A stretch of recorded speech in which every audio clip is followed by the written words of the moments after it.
The Nigeria Boxing Board of Control and coach Babatunde Ojo have said Segun Success Olanrewaju, who died in Accra, Ghana on Saturday during a boxing bout, fought without approval and against advice in order to settle his debts. The NBBOFC and the boxer's trainer made their positions known in an interview they granted the Punch after the 40-year-old pugilist died. It will be recalled that the former national and West African light heavyweight champion lost consciousness during his bout against Ghanaian boxer John Mbango at Fight Night 15, organized by the Ghana Professional Boxing League at the Bukom Boxing Area, Accra, on Saturday. The Secretary General of the NBBOC, Remy Aboderin, told the Punch, "Segun got our approval to fight in Ghana, a fight that was proposed to take place on Friday.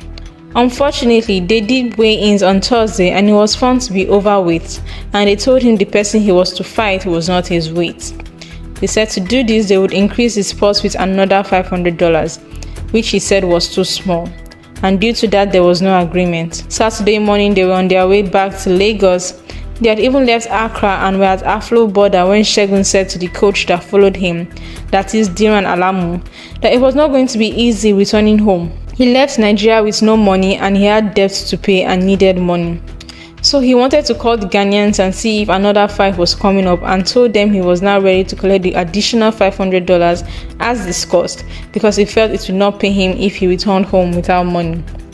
So they called the matchmaker, who informed him that there was a fight on Saturday and that they could put the flight for that Saturday. But we didn't give him the approval for that, and this is where the GBA, Ghana Boxing Association, erred. So he turned back and went back to Ghana because he needed the money.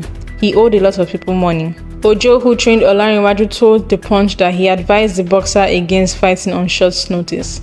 He said, "He, Olanrewaju, told me they had given him a fight last week. After he informed him, I told him the fight was at short notice. You are not training and you want to go. You can't go.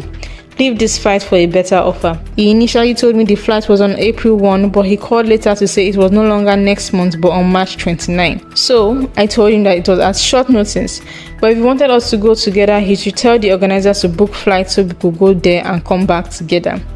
He called them, and when he got back to me, he said they told him they would get him a car that would take him to Ghana. I said no, that's not possible. So he knew I didn't want him to go. After that, he called me that day NBBOFC had given me a release letter for the fight. I didn't hear from him afterwards, so I called him.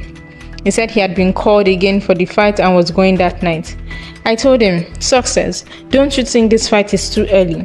He said he will call me back. The next time I called him, he said he was on his way to Ghana, and he didn't call me because he knew I wouldn't allow him go. That was why he didn't tell me. He is an adult, so I could not stop him. Now we have this situation. These are the things I advise my boxers against. You can't pick a fight at short notice. You need at least 1 month.